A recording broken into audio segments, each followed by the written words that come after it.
මෙන්න එහෙනම් අපේ බත් එක හරි. හරිද? මම ඒකට මේ පොඩි සලාඩ් එකකුත් හදාගත්තා. ඔයාලත් ගෙදර ඉතුරු වෙන බත්, ඒ කියන්නේ දවල්ට ඉතුරු වෙන ඒවා හරි, රැට ඉතුරු වෙනවා හරි විසික් කරනවද? ඊට පස්සේ එහෙම විසික් කරන්න එපා. මෙන්න මේ විදිහට හදලා බලන්නකෝ. මේ විදිහට හැදුවොතින් ආයේ කවදාවත්ම ඉතුරු වෙන බත් නම් විසික් කරන එකක් නැහැ. ඔයාලට ගෙදර තියෙන ඕනම දෙයක් ගන්න පුළුවනි. මේක හදන්න මේ මගේ මේ ඊයේ බත් එකක් ඉතුරු වුණා. ඒක මං ෆ්‍රිජ් එකේ දාලා තියෙන තමයි අරන් තියෙන්නේ. මේක අද. ඉතින් දැන් මේ දෙකම අරන් තියොතින් ගොඩක් වෙනවනේ. ඊට පස්සේ දැන් හෙටත් හදිසි ඉතුරු නොතින්. ඒ නිසා මම අද හිතුවා මේ රෑ කෑමට මේ බත් මේකෙන් වෙනස් විදිහට බත් එක හදන්න ඕනින් කියලා. දැන් මට ගෙදර තියෙන්නේ මෙන්න මේ ටික. කැරට් තියෙනවා. අල, බීලුණු, ගෝවා, සුදු ලුණු, මෙතන කරපිංචයි, රම්පි. ඊට අමතරව මම මේ ඉස්සෝ ටිකක් අරන් කූනිස්සෝ කියන්නේ. කූනිස්සෝ ටිකක් හොදලා අරන් තියෙනවා. තව තෙල්, ලුණු, ගම්මිරිස් 3-5. මේ ටික තමයි අපට උමනා වෙන්නේ.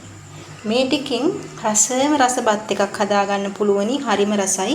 මීට අමතරව මම සමහර දවස් වලට පාන් එහෙම තිබුණොතින් ඒවත් කඩලා දානවා. අද පාන් පිට දෙකක්ද කොහේද මම ඒකත් දාන හැටි පෙන්නන්නම්. තව ගෙදර දවල්ට ඉතුරුන තව ව්‍යංජන තියෙනවනේ. ඔය චිකන් හරි, කරවලා හරි මොනවා හරිම දෙයක්. ඒ එළවලුත් එක්කම ඒ ඉතුරු වෙන ඒවත් මේ බත් එකට දාන්න පුළුවනි. අද අපේ ගෙදර සැමන් හදලා තිනවා. සැමන් බෙදුමක්. ඒකලොත් ටිකක් ඉතුරු වෙලා තියෙනවා.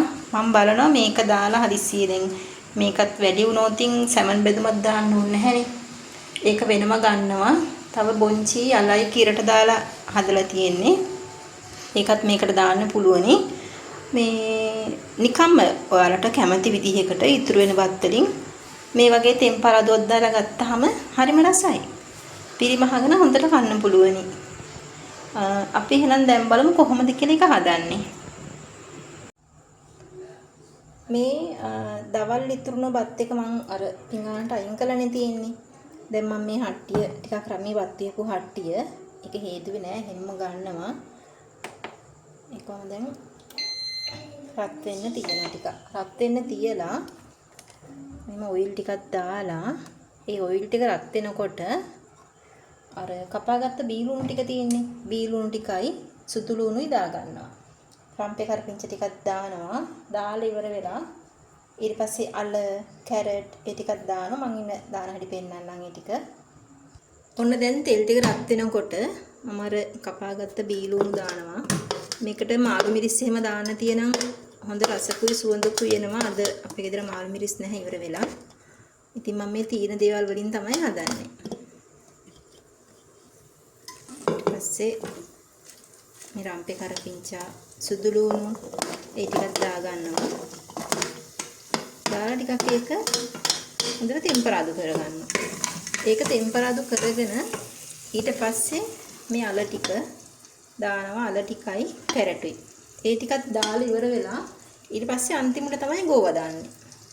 ඒ ඔක්කොම දාලා ඒ සේරම මික්ස් කරලා 3-5යි ගම්මිරිසුයි ලුණුයි දානවා. දාලා අර ඉතුරු බත් ටික තියෙනවා නේද? ඒ බත් ටික දාලා හොඳින් මික්ස් කරනවා. එච්චරයි සිම්පල්. ඔන්න දැන් මේක හරි. ඒකේ දැන් අල ටික දානවා.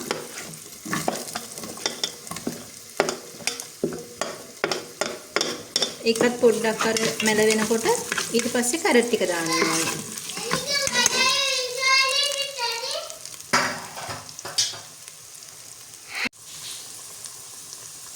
ඔන්න දැන් මම මේකට අර කැරට් ටිකක් දාගත්තා. කැරට් ටිකක් දාලා පොඩ්ඩක් මික්ස් කරන්න.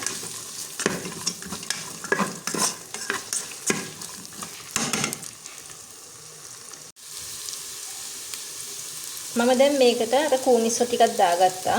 ඒකත් හොඳින් මික්ස් කරගන්න. ඔයාලට මේ ගෙදර තියෙන ඕනම දෙයක් දාන්න පුළුවන්. සැමන් තියෙනවා නම් ඒක, නැත්නම් බිත්තර, චිකන් ඕනම දෙයක්. මස් මාළු සොසේජ් හරි ඕනම දෙයක් දාන්න පුළුවන්. මම දැන් මේ කූනිස්සෝ ටිකක් දැම්මේ මේ අපේ ලොකු පුතා කූනිස්සොන්ට හරි ආසයි. එයා මේ කූනිස්සෝ දාලා නිතරම පත් ඉල්ලනවා. හස්බන්ඩ්ට ආසයි. වැඩියෙන් මාස ලොක්කා. ඒ නිසා තමයි මම අද මේ කූනිස්සෝ ටිකක් දැම්මේ. දැන් අපි ගෝව ටික දාගමු.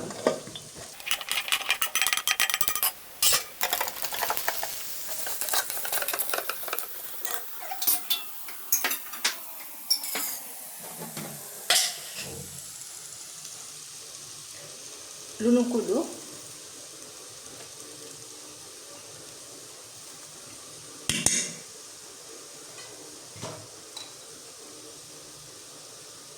තුන පහ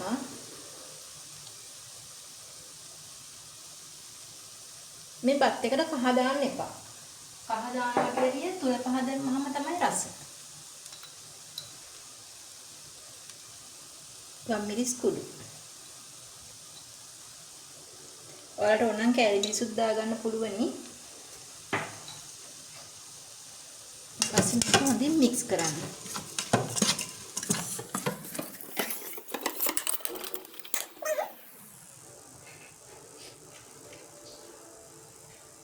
මේ තියෙන්නේ අපේ ඊයේ බත් ටික. ඒ ඊයේ බත් ටික අපි දැන් මේකට දාමු.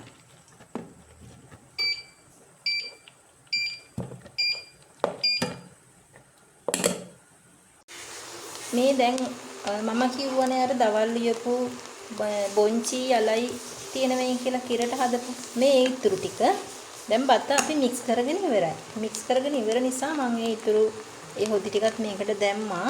නැත්තම් දැන් මෙයාලා මේ ඕක වෙනම කන්නේ නැහැ. ඊට පස්සේ මට ඕක විසික් කරන්න වෙනවා. නැත්තම් මම තනියම කාවි. ඊට හොඳයි. දැන් හැමෝටම කන්න පුළුවන් මෙහෙම දැම්මහම මම මේකට දාලා ඉරලා මික්ස් කරනවා. බලන්න දැන් ලස්සන හොඳ පාටක් ඇවිල්ලා තියෙනවා. කහ දාන්න එපා. 3-5යි ගම්මිරිස් විතරක් දාන ලුණුත් එක්ක. මේක හරිම සුවඳයි. වගේම රසයි. ඉතින් ඔන්න ඔහොම තමයි අපේ බත් එක තියෙන්නේ. තවත් මේ වගේ වීඩියෝ වලට බලන්න පුළුවන්. මගේ YouTube channel එක subscribe කරලා තියාගන්න. Memory House YouTube channel එක. ඉතින් ඔයාලට සුබ දවසක්. මම දැන් මේක ප්ලේට් එකකට බෙදලා ඒකත් අරගෙන ඉන්නම්. Thank you. මෙන්න එහෙනම් අපේ බත් එක හරි. හරිද? මම ඒකට මේ පොඩි සලාඩ් එකකුත් හදාගත්තා. දැන් ඉතින් කන්නයි තියෙන්නේ. Bye bye. I'll see you soon.